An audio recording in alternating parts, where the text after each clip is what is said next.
We also want to recognize the efforts of all the procurement professionals across the country that have worked tirelessly day in and day out to respond to the needs of state leaders and the frontline workers during this COVID-19 pandemic. In honor of this effort, I'd like to invite Kelly Sanders, Chief Procurement Officer, State of Ohio, for a special tribute to all public procurement professionals. Go ahead. Thank you, George. When the pandemic was declared, submissions were already open for the 2020 Cronin Awards. Our committee quickly realized that 2020 was an unprecedented year, and it required an unprecedented approach to recognizing the exceptional work done by the states. To that, we had to pivot, which was everyone's favorite word until Dr. Snyder shifted our thinking to say evolve, transform, or adapt, but most importantly, grow through what is facing us. Therefore, we asked states to submit stories of their work during the pandemic, either through a video or written submission.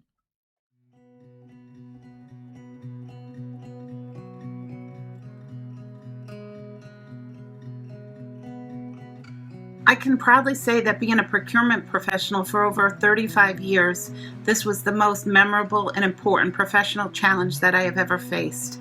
I owe a deep gratitude to our DAS procurement staff and other colleagues who made our response so effective. Department of Administrative Services, you more than earned your keep during the peak of the COVID pandemic, when you were on the front lines procuring PPE wherever we could get it. And that was from China, that was from overseas. Those were a whole variety of different vendors who were selling stuff that we had no idea whether it was real or not, and you took it on the front line. This is something, if the federal government had been half as efficient as what you did, we'd be in a very different place. But Connecticut did well, thanks to each and every one of you, sourcing this, making sure that everybody had the mask and the gown and the protection they needed. I know how tough it was, I know how stressful it was, and I know how well you did it. Thank you. Hi, this is Josh Geballe, Chief Operating Officer for the state of Connecticut. Just wanted to extend my thanks to the procurement team at the Department of Administrative Services for their unbelievable work during this COVID pandemic, helping to source and bring into the state of Connecticut millions of units of personal protective equipment that we were able to get to the front lines to help protect our healthcare workers, our state employees, our first responders. It became clear early in this pandemic that our normal processes, as excellent and structured as they are, were not going to fit the times as the supply chain broke down. And this procurement team shifted into high gear. They threw the rule book out the window. We got executive orders passed to give us flexibility to operate more quickly. And they went to work, scouring the globe for PPE, working with other agencies at our public health department, at OSHA, the hospital associations, making sure we had the right equipment coming in, the right standards, partnering with other businesses, both here in Connecticut and around the country to help leverage their connections to bring PPE into the state. The team just did an absolutely amazing job, and I'm so proud of the work they did and so proud to call them teammates. Their work saved lives here in Connecticut, and we'll be forever grateful for their efforts. Thank you. When Idaho's governor signed his emergency declaration related to COVID-19, acquisition of medical PPE shifted to the Idaho Office of Emergency Management. But with only one buyer, working almost 24 hours a day, they needed help. So we sent Kim on temporary assignment. My name is Kimberly Guevara, and I am a buyer for the state of Idaho. When leadership asked if I was willing to work weekends and unusual hours, I got excited and asked, where can I sign up?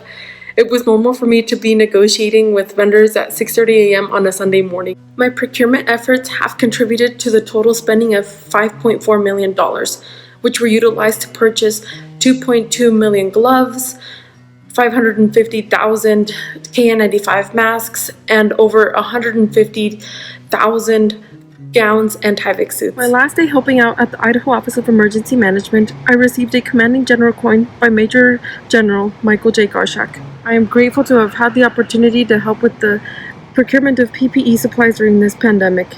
It feels good to know my small contribution helps Idaho healthcare institutions obtain the PPE supplies they need. While the Idaho Office of Emergency Management was sourcing medical PPE, state agencies and political subdivisions were struggling to meet their own needs. To support the reopening of state offices and the Idaho economy, the Department of Administration launched the Idaho MGS program, that's masks, gloves, and sanitizer, to supply state and public agencies, small businesses, and nonprofits. We went with baptism by fire, putting our newest buyer in charge of MGS sourcing, while the rest of the team continued with the rush of fiscal year end. Hello, my name is Quinn Shea. I'm with the Division of Purchasing for the Department of Administration with the great state of Idaho. I've had the privilege of sourcing PPE for the last few months, close to $1.1 million worth. We've shipped out almost 10,000 boxes to state agencies and also the small businesses around the state. I'm very grateful to be a part of this position, a part of this team.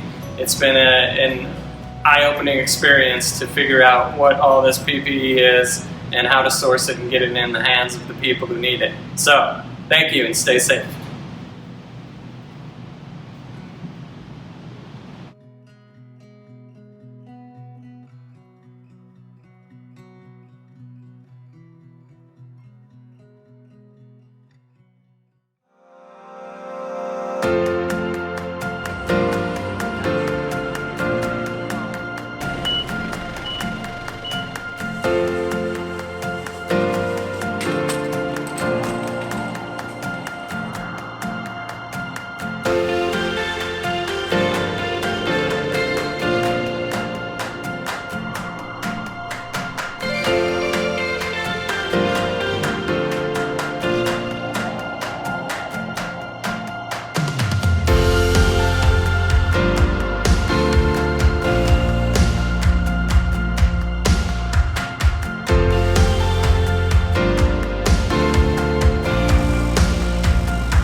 As part of our COVID-19 response and at the outset of the pandemic, for us starting around early March, State of Michigan Procurement created a triage team to ensure we could source PPE and keep our normal purchasing operations on track.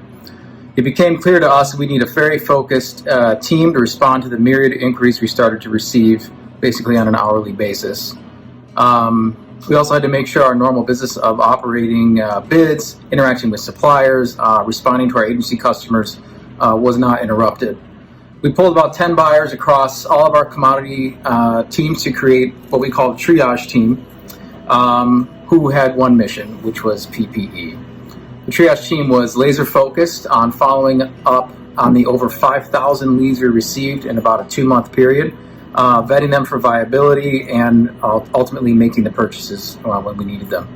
The results, though, were exactly what we wanted.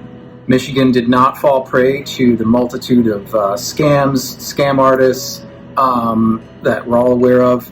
We were able to source legitimate PPE from all over the world, also from Michigan, meeting or exceeding the goals set out by the governor and her team. COVID-19 hit Michigan hard, so our response had to be fast and furious. Shortly after the start of work from home, the State of Michigan Procurement became the product lead for setting up the state's first field hospital. It was a big job with a tight deadline. We worked around the clock with a single goal in mind: get this hospital set up and fight the pandemic. We had to find and secure medical supplies and get over 15 wraparound services going. It was everything you'd expect you'd need to run a hospital: transportation, waste management, oxygen services, plus commodities like hospital beds, PPE, and unfortunately, body bags. Staff in a sub-task force managed all the moving parts supporting the product lead. This allowed us to get the hospital going in under 14 days.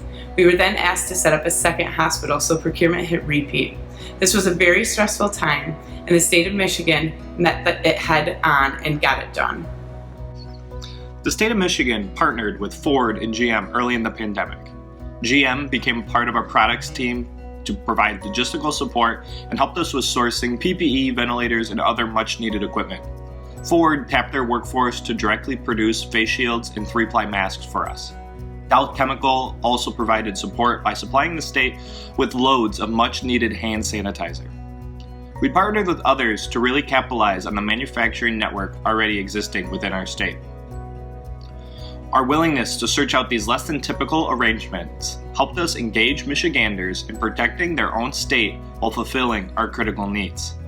This doesn't even consider all the small manufacturers that quickly retooled to assist in the PPE production effort. This truly was an all-hands-on-deck scenario, and Michigan's manufacturing base came through with much-needed support.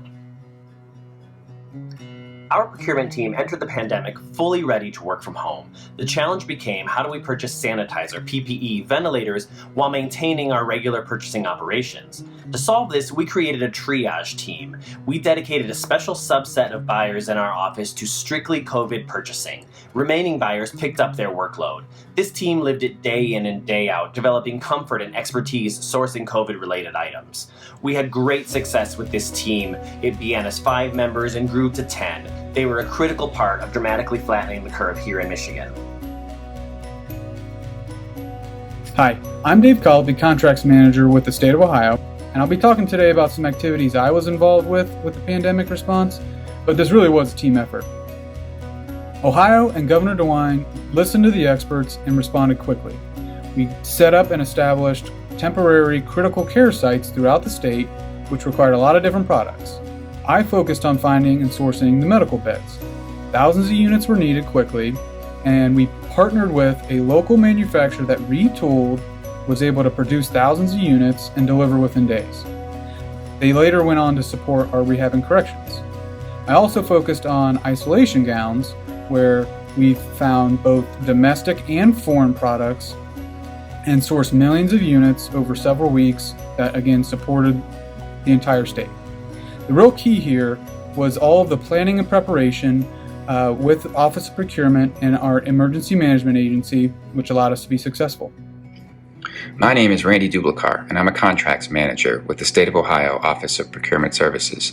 Among the successes for our state when it came to procurement during the COVID emergency was preparedness in the time leading up to the emergency. In addition to releasing an emergency purchasing policy in February of 2019, our office had taken an active role in the Emergency Operations Center, or EOC, by participating in exercises and attending meetings in order to be prepared if the EOC was activated. Additionally, and most importantly, just a couple months prior to the emergency, our office trained almost all of our procurement analysts and managers on the EOC software system and familiarized them with the role of the EOC within the state and our role within the EOC. Because of this, we felt comfortable assigning any of our analysts to fill EOC missions during the COVID emergency. And because we were able to assign analysts to the missions, we were able to free up managers in order to focus on the bulk PPE, including protective gear and ventilators. As I reflect on our response to the pandemic, I am so grateful for the partnership network that we've been working with through both established partners as well as new partners that stepped forward to collaborate on the response here in Ohio. I'm so very proud of our team, our procurement services team as well. They, pivoted on a dime to support our emergency operations center through our logistics support, as well as those that stayed back in the office, our new virtual office that we were transitioning to through this pandemic as well, to keep day-to-day operations going, to support our agencies, as our team that was assigned to the emergency operations center took care of business there. Again, just so very proud of all of our team and the many partners we forged along the way in supporting Ohio's response. We were all in this together.